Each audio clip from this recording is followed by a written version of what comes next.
Manam shu damda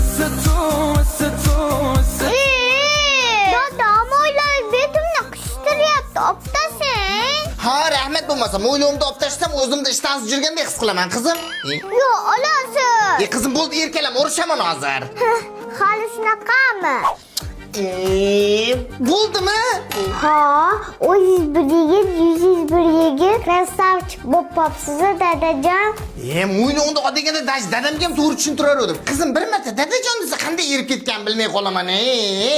Dadajon, meni ko'proq yaxshi ko'rasizmi yoki o'g'illaringiznimi? Voy, seni ham yaxshi ko'raman, ikkalangni ham yaxshi ko'raman, qizim. Ha, ikkita kemaga birga osilgan cho'kib ketadi, dadajon. Endi qachon shu savolni bersam, faqat seni yaxshi ko'raman, oppoq qizim deb ayting. Bo'lmasa davleniyam chiqadi, bilasizmi? Voy, shirincham meni.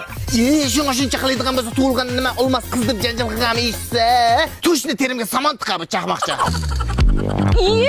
Abi. Mahsuma, Nimada o'tiraysan? Keyin quchoqlashmaymizmi, kuzdosh?